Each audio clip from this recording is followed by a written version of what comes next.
alto preço lá na cruz, derramou seu sangue pra nos dar a salvação. Foi pela graça, mas também não foi de graça. Jesus pagou. Para compartilhar com vocês a palavra de Deus. O texto que eu vou ler está em Marcos capítulo 4. Marcos capítulo 4. Abra sua Bíblia comigo, por gentileza.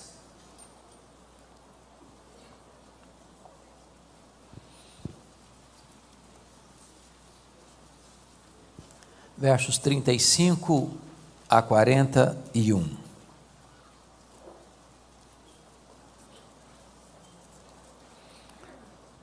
Naquele dia, sendo já tarde, disse Jesus aos seus discípulos: passemos para outra margem. E eles, despedindo a multidão, o levaram assim como estava no barco, e outros barcos o seguiam. Ora, levantou-se grande temporal de vento, e as ondas se arremessavam contra o barco, de modo que o mesmo já estava a encher-se de água. E Jesus estava na popa, dormindo sobre o travesseiro. Eles o despertaram e lhe disseram: Mestre, não te importa que pereçamos? E ele, despertando, repreendeu o vento e disse ao mar: acalma-te, emudece. O vento se aquietou e fez-se grande bonança. Então lhes disse: por que sois assim tímidos? Como é que não tendes fé? E eles, possuídos de grande temor, diziam uns aos outros: quem é este, que até o vento e o mar lhe obedecem? Amém. O tema que eu quero tratar é este: não desanime, Jesus está no controle. Preciso fazer 4 afirmações, para mim, categóricas, insofismáveis, irrefutáveis. E a primeira declaração é que as tempestades da vida são inevitáveis. Não tem como viver sem enfrentar tempestade. Nenhum de nós está blindado. Nenhum de nós navega a vida toda por mares calmos, fazendo voos em céu de brigadeiro. A vida é ao vivo e em cores. E nós enfrentamos tempestades.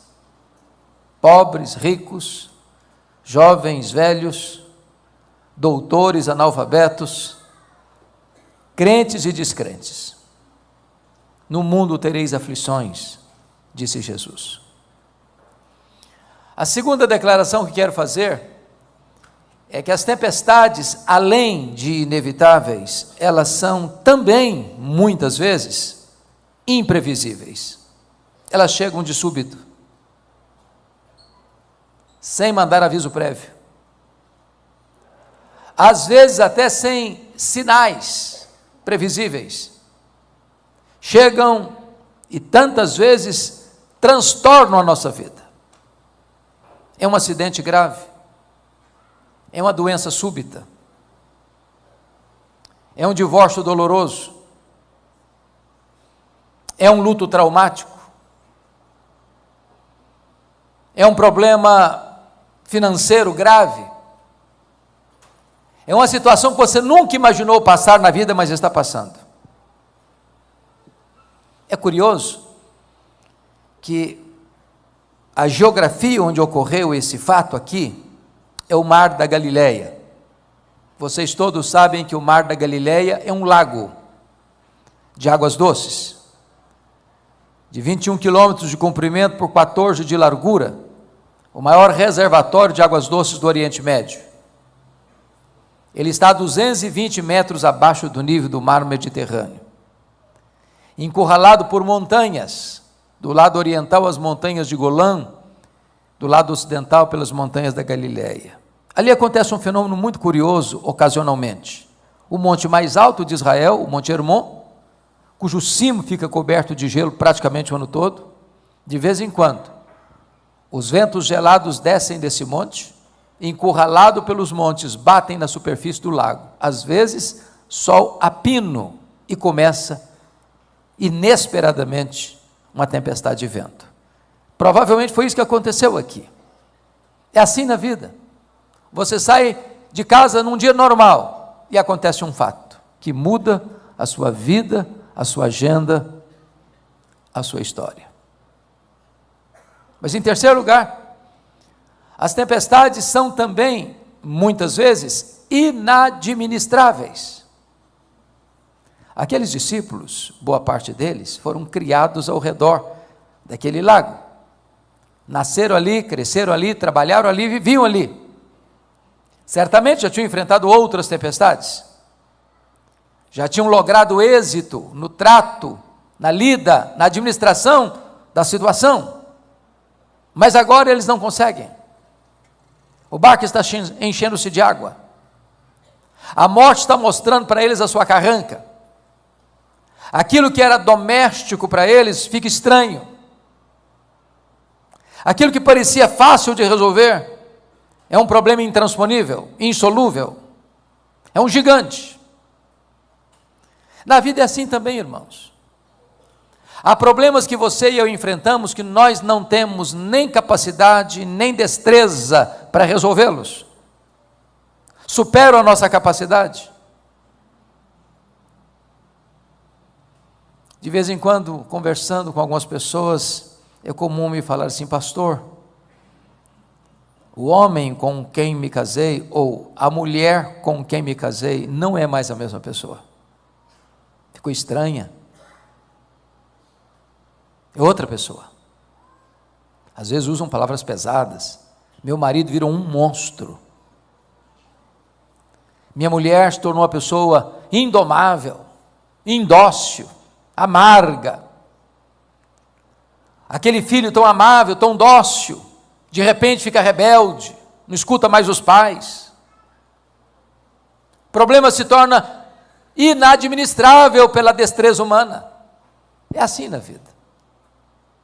Mas a quarta verdade, nessa guisa de introdução, é que as tempestades, além de inevitáveis, imprevisíveis e inadministráveis, em quarto lugar, louvado seja Deus, elas são também pedagógicas. Irmãos, nós cremos uma verdade consoladora, e ela não pode estar apenas nos nossos manuais de teologia, nem nos nossos credos de fé, mas precisa estar na agenda da nossa vida, que é a doutrina da soberania de Deus. O que significa isso? Significa que nada pega Deus de surpresa. Significa que nada foge ao controle de Deus. Significa que se você é filho de Deus, todas as coisas cooperam para o seu bem. Que Deus não está trabalhando contra você, mas por você. E ao fim, mesmo que agora a providência seja carrancuda, o fim é bom, porque Deus está esculpindo em você a beleza de Jesus. Então não tem acaso, não tem sorte, não tem azar, não tem feitiço, não tem olho gordo, não tem determinismo cego, tem sim uma providência sábia e generosa de Deus para a nossa vida. Dito isto, voltemos a atenção para o texto, porque a passagem retrata um dia em que Jesus está ensinando as parábolas do reino. Se você já deu palestra, deu aula, pregou um dia todo, sabe que no final do dia você está exausto. E Jesus está exausto, ele é perfeitamente homem. Então ele se dirige aos seus discípulos e diz assim: passemos para outra margem. Vai lá para trás do barco, pega um travesseiro, deita e dorme. Nesse interregno da jornada, chega a tempestade. Eu até escuto os discípulos comentando assim: vamos deixar o mestre descansar. Esse problema é com a gente. Nós temos conhecimento, nós temos experiência, nós sabemos lidar com isso. E eles tentaram. E eles fizeram o seu melhor. Mas o mar se empolava, as ondas se agigantavam, a fúria do vento sovava o barco frágil que rodopiava ao redor do mar, no meio do mar. A morte estava mostrando a carranca para eles. O problema era inadministrável. Quando eles estavam no apogeu do problema, no epicentro da crise, eles recorrem a Jesus com uma pergunta em tom de censura: Mestre, não te importa que pereçamos? Não vais fazer nada? Não estás vendo o nosso apuro? E Jesus se desperta e repreende o vento, repreende o mar. Como acalmando uma fera selvagem, ela se encolhe. E a grande bonança. Então Jesus faz agora a pergunta aos discípulos: por que vocês estão com medo? Por que sois assim tímidos? Como é que não tendes fé? E os discípulos encerram esta série de perguntas, perguntando entre eles assim: quem é este, que até o vento e o mar lhe obedecem? Se vocês observaram comigo, todo o texto está regido por 3 perguntas.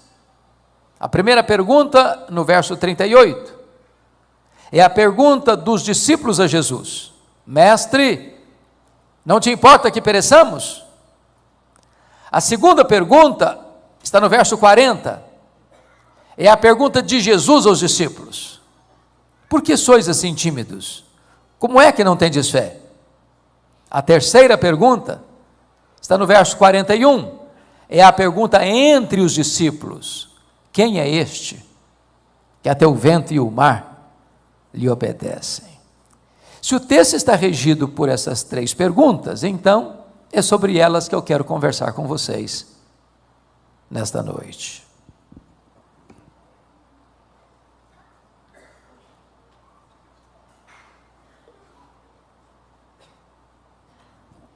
Vejamos então o verso 38, a primeira pergunta.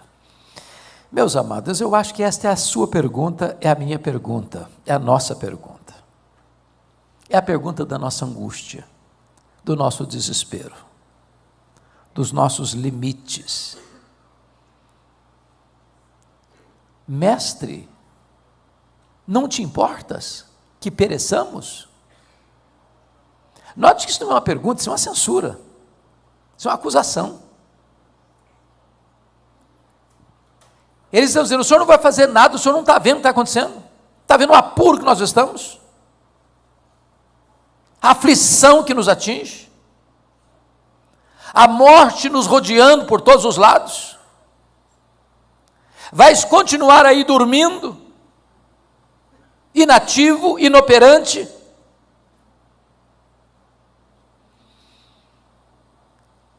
Tantas vezes essa é a minha pergunta e a sua pergunta. Mas o que é que não está bem resolvido na cabeça dos discípulos ao fazer essa pergunta? Qual o conflito que eles estão enfrentando na alma para fazer essa pergunta? Primeira tensão que eles estão enfrentando é conciliar a ordem de Jesus: passemos para outra margem, com a tempestade. Aqueles que foram criados num lar evangélico aprenderam um cântico infantil: com Cristo no barco tudo vai muito bem, vai muito bem, vai muito bem. Com Cristo no barco tudo vai muito bem.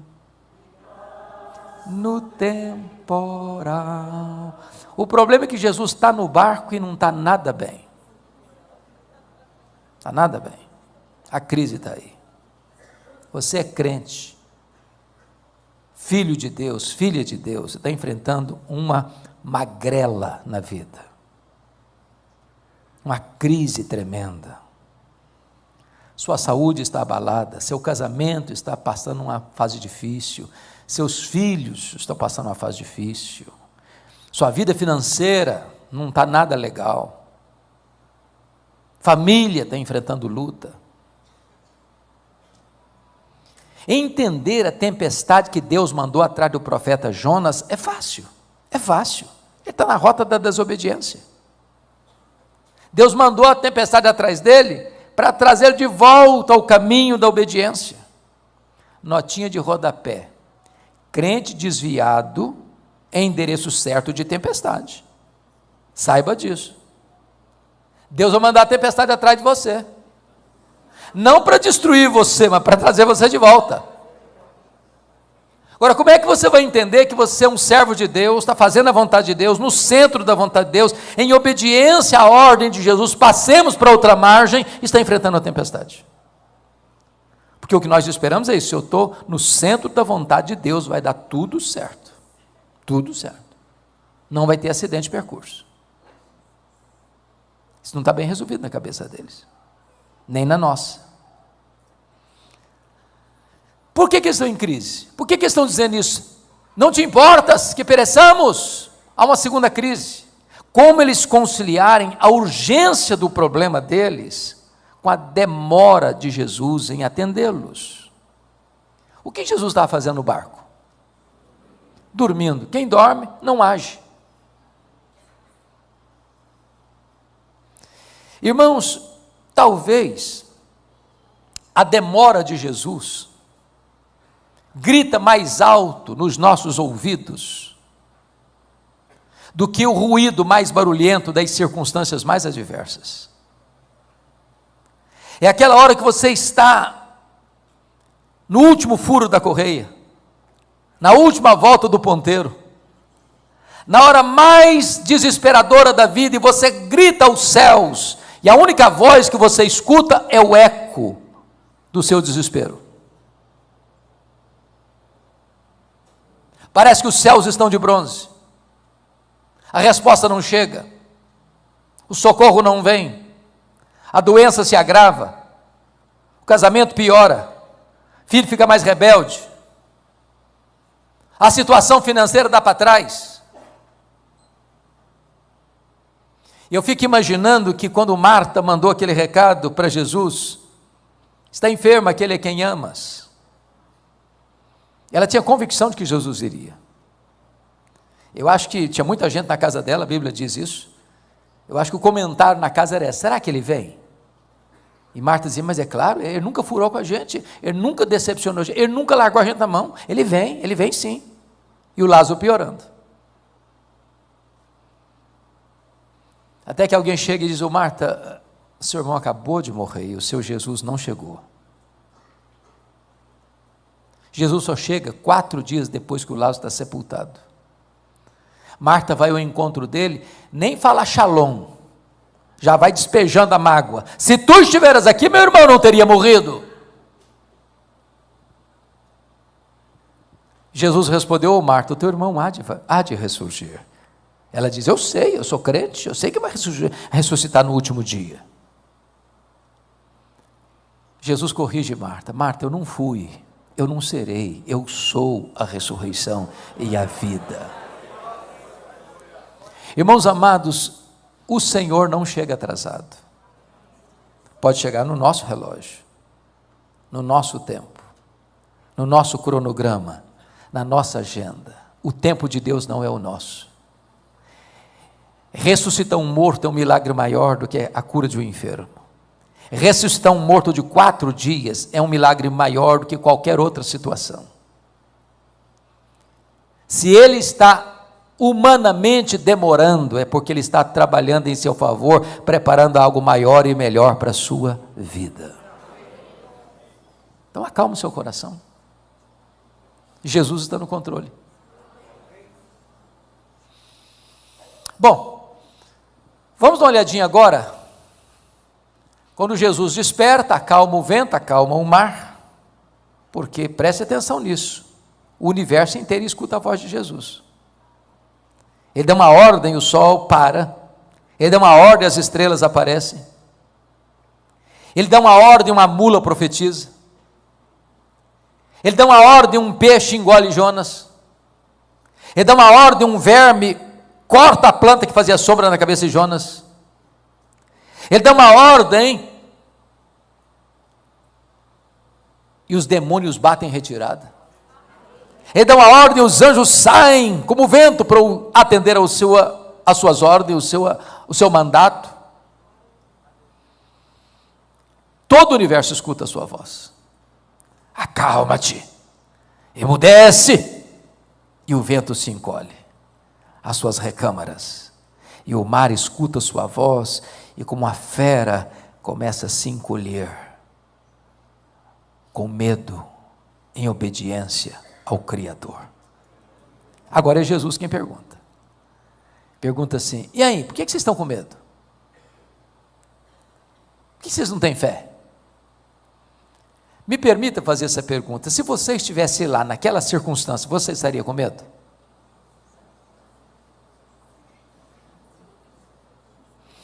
Eu só fiz um cruzeiro em navio grande na vida. Já fiz vários cruzeiros pequenos. Em navio grande foi uma única vez, saiu de Santos para as praias do Rio de Janeiro. Eu prometi a mim mesmo, espero cumprir, nunca mais fazer outro cruzeiro na vida.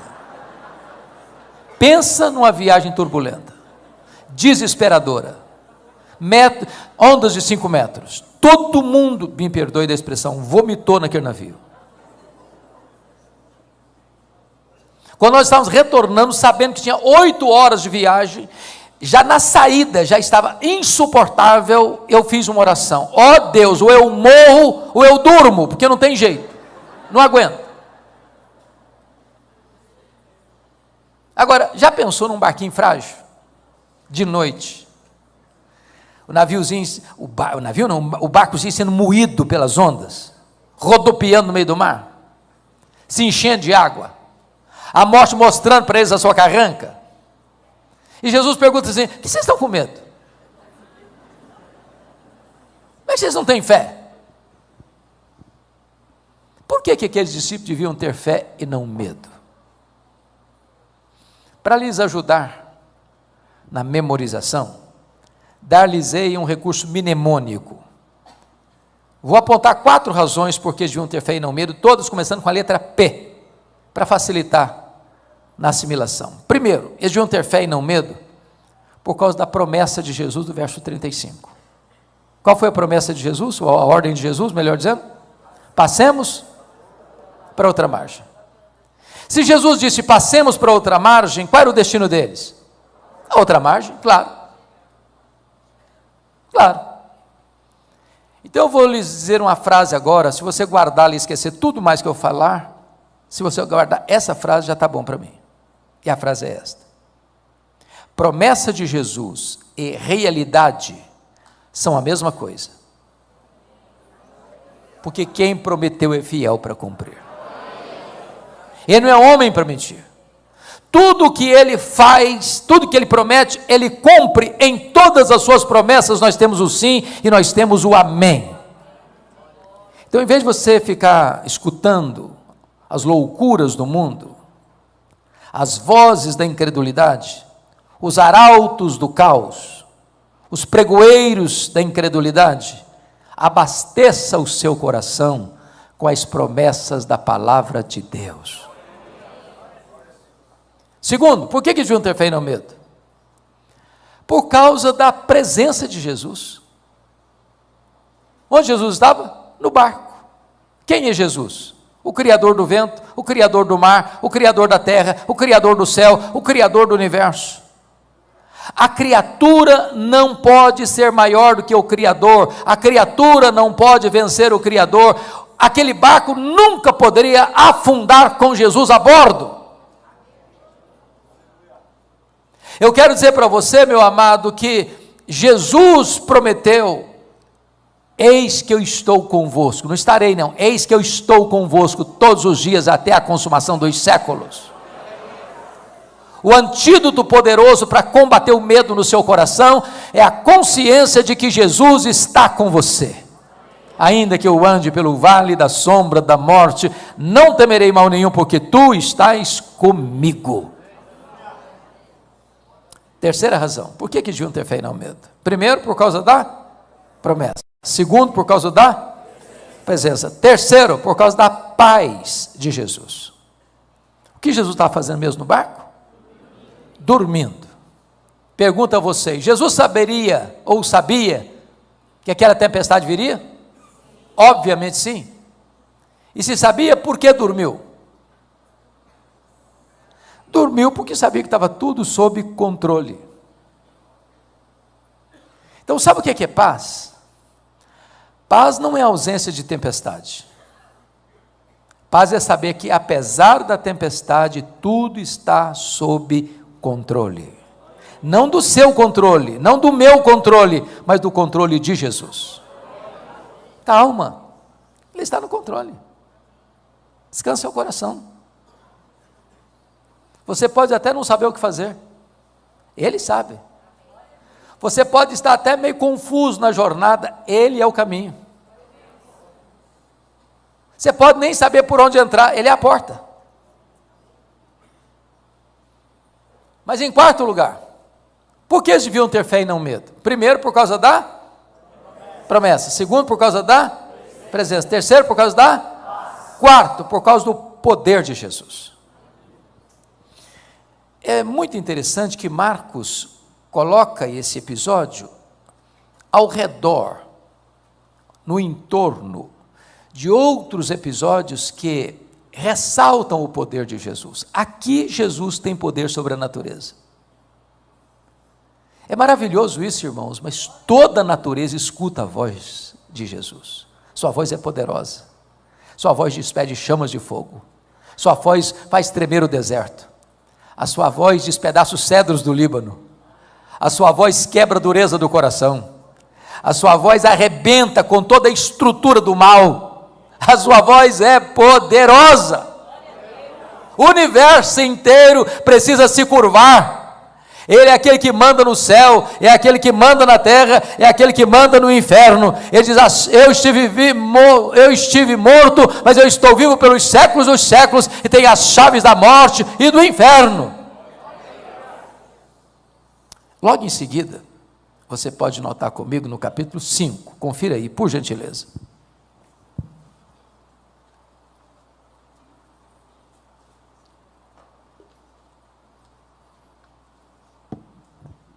Jesus desembarca do lado oriental do lago, que é o lado gentílico, onde começava uma região grande chamada de Decápolis, 10 cidades gentílicas. E ele desembarca na região de Gadara, é um despenhadeiro, tem um cemitério, está de noite, depois de uma tempestade. E tudo que você não espera ver num cemitério de noite é gente viva. Mas lá tem um homem vivo, nu, gritando, se ferindo com pedras, furioso, possuído de uma legião de demônios. O que é uma legião? Legião é uma corporação romana de 6.000 soldados. Era a mais terrível e temida máquina de guerra do Império Romano. Onde uma legião passava, destruía tudo. Tem dentro de um único homem 6.000 demônios. Capaz de sair deste homem e matar 2.000 porcos. E Jesus faz essa viagem para esse destino gentílico, para libertar um homem do poder dos demônios. Para transformar a vida dele, para libertar a vida dele e para devolvê-lo à família dele como um missionário. Para provar uma coisa, se Jesus tem poder sobre a natureza, em segundo lugar, Jesus tem poder sobre os demônios. Eles têm que se curvar, todo joelho tem que se dobrar, e tem que confessar que Jesus Cristo é Senhor, para a glória de Deus Pai. Quando Jesus desembarca de volta em Cafarnaum, que era a sua cidade, diz a Bíblia que tem uma multidão esperando, e no meio dessa multidão tem um pai muito aflito. O nome desse pai é Jairo. Ele era o chefe da sinagoga. Ele tinha uma filhinha com 12 anos, estava à beira da morte, e ele recorre a Jesus e diz, Senhor, vão na minha casa comigo, para que a minha filha seja curada. E Jesus está caminhando com ele, quando tem uma mulher que está sofrendo de uma hemorragia crônica há 12 anos, gastara todo o seu dinheiro sem nada conseguir para melhorar a sua saúde, e ela pensou: se eu apenas tocar na orla das vestes de Jesus, ficarei livre do meu mal. Ela era uma mulher impura, a quem ela tocasse ficava impuro, e então ela se esgueira de maneira anônima, no meio da multidão, e quando toca na orla das vestes de Jesus, diz a Bíblia que de Jesus saiu o poder, e ela ficou imediatamente curada. Sabe por quê, meus irmãos? Porque Jesus tem poder sobre a natureza, Jesus tem poder sobre os demônios, Jesus tem poder sobre as enfermidades. A última palavra não é da medicina, a última palavra é de Jesus. Ele é o médico dos médicos. Se Ele quiser, tem cura, não tem causa perdida, não tem doença incurável, não tem vida irrecuperável, não tem casamento sem restauração. Se Ele fizer um milagre, ninguém pode impedir a sua mão de fazê-lo. Quando Jesus está conversando com essa mulher, para a angústia de Jairo, porque o tempo estava passando, chega um emissário da casa de Jairo e diz assim: não incomodes mais o mestre, a tua filha acabou de morrer. Eu imagino que um pai, escutando uma fala dessa, filha única, 12 anos, o mundo desabou na cabeça dele. E Jesus olhou para ele e disse: não tenhas medo, Jairo, crê somente. E Jesus vai para a casa de Jairo, entra no quarto, põe a mão sobre a menina e diz: Talita cumi, que significa: menina, levanta, levanta. E a morte solta as garras da menina, e ela ressuscita. Sabe por quê? Porque Jesus Cristo tem poder sobre a natureza, poder sobre os demônios, poder sobre as enfermidades, poder sobre a morte. Ele entrou nas entranhas da morte, Ele arrancou o aguilhão da morte, Ele matou a morte e ressuscitou, inaugurando a imortalidade, e Ele é a ressurreição e a vida, e todo aquele que vive nele e crê não morrerá eternamente. Louvado seja o Senhor. Você não precisa ter medo, você precisa ter fé. Mas agora, vem a última pergunta do texto, versículo 41. Agora a pergunta não é dos discípulos para Jesus, agora a pergunta não é de Jesus para os discípulos, agora a pergunta é entre os discípulos. E eles estão possuídos de grande temor, olhando uns para os outros, o barco balançando, o barco se enchendo d'água e eles todos molhados. Então eles perguntam uns para os outros assim: mas quem é este que até o vento e o mar lhe obedecem? Que pergunta emblemática. Quem é este?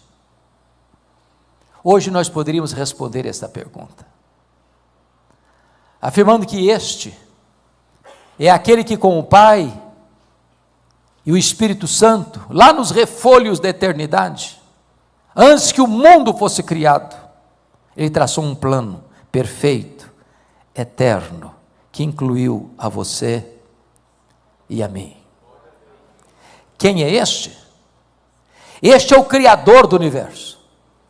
Todas as coisas foram feitas por intermédio dele, sem ele nada do que foi feito se fez. As coisas visíveis e invisíveis, tudo foi feito por ele. Foi ele quem chamou à existência aquilo que não existia, e do nada ele tudo criou. Quem é este? Este é aquele que sustenta todas as coisas pela palavra do seu poder. Quem é este? Este é a semente da mulher, que nasceu para esmagar a cabeça da serpente. Quem é este? Este é o descendente de Abraão, por meio de quem todas as famílias da terra são abençoadas. Quem é este? Este é aquele que foi simbolizado pelo Cordeiro da Páscoa, cujo sangue, passado no batente das portas, livrou os primogênitos de Israel da morte no Egito. Quem é este? Este é aquele que foi simbolizado pela coluna de nuvem que guiava o povo de dia, pela coluna de fogo que guiava o povo de noite. Este foi simbolizado pelo maná que caía do céu e pela água que brotava da rocha. Quem é este? Este é aquele que foi simbolizado pelo tabernáculo de Israel, onde a glória de Deus se estabelecia. Este é aquele que foi simbolizado pela arca da aliança. Este é aquele que foi simbolizado por aquilo que estava dentro da arca, as tábuas da lei, o vaso com maná, a vara seca de Arão que floresceu. Quem é este? Este é aquele que foi simbolizado pelo templo. Este é aquele que foi simbolizado pelas festas. Este é aquele que foi simbolizado pelos sacrifícios. Este é aquele que foi simbolizado pelo templo. Tudo era sombra dele. Ele é a realidade. Quem é este? Este é o sol da justiça, este é a brilhante estrela da manhã, este é o maravilhoso conselheiro, este é o Deus forte, este é o Pai da eternidade, este é o príncipe da paz. Quem é este? Este é aquele que mede as águas na concha da sua mão. Este é aquele que pesa o pó das montanhas em balança de precisão. Este é aquele que mede os céus a palmos. Este é aquele que chama as estrelas do firmamento para aparecerem e nenhuma delas vem a faltar. Quem é este? Este é aquele que olha para todas as nações da terra e as considera como um pingo que cai num balde, como um pó numa balança de precisão, como um vácuo, como um nada, como menos do que nada. Quem é este? Este é aquele que na plenitude dos tempos nasceu de mulher, nasceu sob a lei, para fazer libertar os oprimidos do diabo. Este é o verbo eterno, pessoal, divino, que se fez carne e habitou entre nós, cheio de graça e de verdade. Este é aquele que andou por toda parte, curando os enfermos, libertando os cativos, purificando os leprosos, ressuscitando os mortos. Quem é este? Este é o pão da vida, este é a luz do mundo, este é a porta das ovelhas, este é o bom pastor, este é a ressurreição e a vida, este é o caminho e a verdade e a vida, este é a videira verdadeira. Quem é este? Este é o fundamento da igreja, este é o dono da igreja, este é o edificador da igreja, este é o protetor da igreja. Quem é este? Este é o Cordeiro de Deus que tira o pecado do mundo, o Cordeiro que morreu, mas está vivo pelos séculos dos séculos e tem as chaves da morte e do inferno. Quem é este? Este é o Rei dos Reis, este é o Senhor dos Senhores, este é o Alfa, este é o Ômega, este é o princípio, este é o fim, este é o grande sumo sacerdote, este é o advogado justo que está à destra de Deus, intercedendo por nós. Quem é este? Este é aquele que por amor de nós veio ao mundo, vestiu pele humana, calçou as sandálias da humildade, pisou o nosso chão, comeu o nosso pão, bebeu a nossa água, chorou a nossa lágrima, carregou sobre o seu corpo no madeiro os nossos pecados. Este é aquele que por amor de nós sangrou no Getsemane. Este é aquele que por amor de nós foi cuspido no sinédrio judaico. Este é aquele que por amor de nós foi espancado no pretório romano. Este é aquele que por amor de nós carregou aquele lenho maldito pelas apinhadas ruas de Jerusalém. Este é aquele que por amor de nós foi pregado naquela cruz. Este é aquele que por amor de nós morreu pelos nossos pecados, foi sepultado, mas ressuscitou para nossa justificação.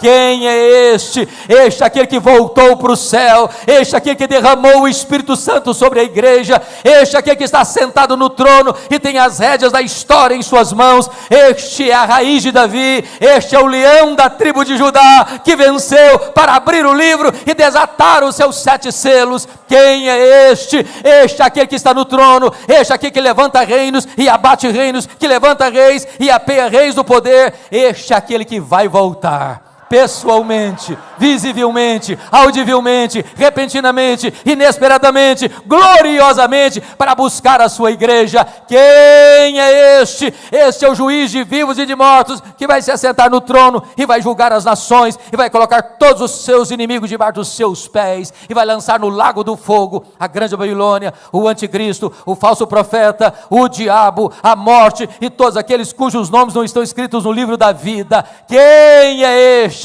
este é o amado noivo da igreja, que vai entrar com a sua noiva para as bodas do Cordeiro, para uma festa que nunca mais vai acabar. Este aqui que vai enxugar dos nossos olhos toda lágrima, a morte já não mais existirá, não haverá nem pranto, nem luto, nem dor, porque as primeiras coisas já terão passado. Quem é este? Este é o amado Redentor, glorioso Salvador da nossa vida, que está dizendo para você e para mim hoje: você não precisa ter medo, você precisa ter fé. A Ele a honra, a Ele a glória, a Ele o louvor, hoje e eternamente. Aleluia, amém.